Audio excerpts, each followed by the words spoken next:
As kept running, she whispered to herself, I am Dawny Mandy, that they know me as Dawny. Tonight they will see the Mandy girl on a revenge.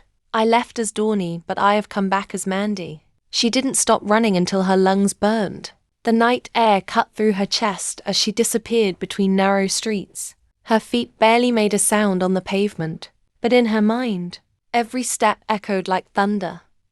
Behind her, voices, faint, angry, determined. They weren't out to help her. They weren't out to save her. They were out to make sure the truth never left that warehouse.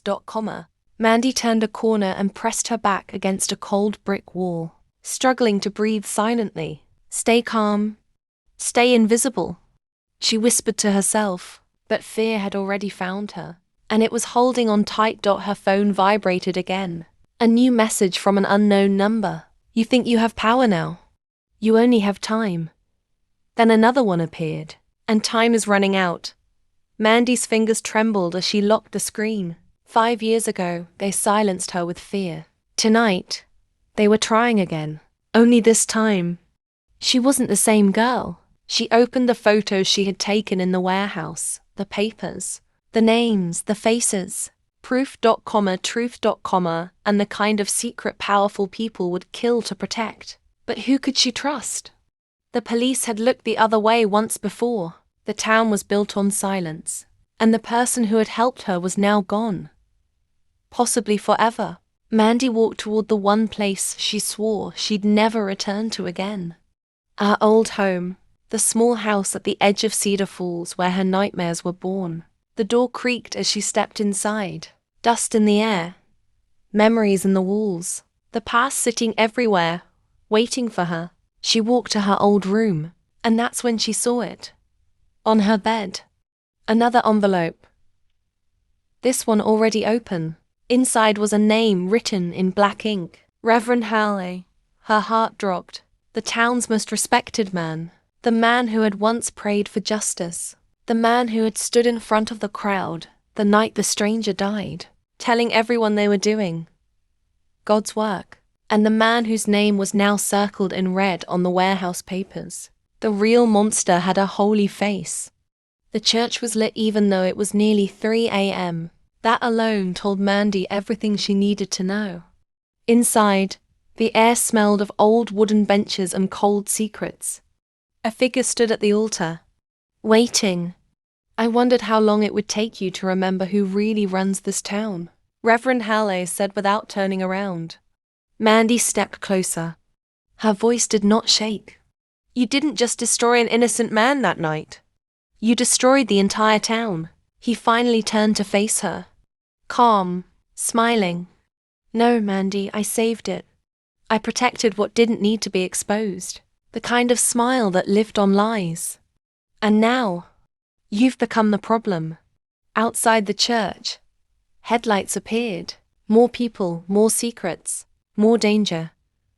He stepped closer to her. You can leave again, he whispered. Disappear. And I will make sure you are never bothered. He paused. Or you can stay, and become the next tragedy this town forgets. For a long moment, Mandy said nothing. Then slowly, she lifted her phone, pressed play. The hidden witness's recorded voice filled the empty church, echoing off the walls. Confessions, names, truths. The Reverend's eyes darkened for the first time. He looked afraid, and Mandy whispered the words that changed everything. I didn't come back to be silent. I came back to end this. Outside, the church bell began to ring, slow, heavy, warning the town that something was finally breaking. The church bell echoed through Cedar Falls, not as a call to prayer, but as a warning. Windows lit up one by one. Doors cracked open. People stepped outside in confusion. Something was happening. Something the town could no longer ignore. Inside the church, Mandy stood perfectly still, her phone still playing the hidden witness's voice. Loud, clear, undeniable. And Reverend Halley? He no longer looked like a holy man. Now, he looked like a cornered truth. The people of Cedar Falls gathered again. just like they had 5 years ago. But this time, there was no anger in their hands, only shame in their eyes. They watched Mandy step outside the church doors, holding up her phone so everyone could hear the confession. They heard how they had been used, how they had been manipulated, how an innocent life had been destroyed for the sake of keeping secrets buried. A woman in the crowd whispered, "We were wrong." A man stepped back, shaking his head. "We listened to lies." The town that once demanded violence now demanded truth. Reverend Halley was brought outside. No shouting, no stones, no fists, only silence. The kind of silence that cuts deeper than any weapon. He looked around, realizing that the people who once trusted him would never see him the same again. And Mandy walked closer. "You told them to judge without proof," she said. "Tonight, I let the truth judge you." He had no more words, no more power, no more control.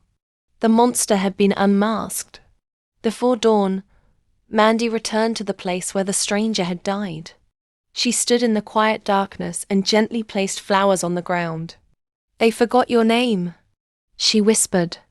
"But I didn't." The wind moved softly around her like a slow apology from the town itself.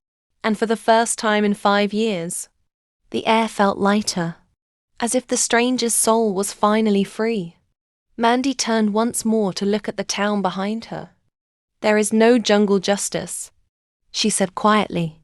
"Only truth, waiting to be heard." And with that, she walked into the light of a new beginning. The end.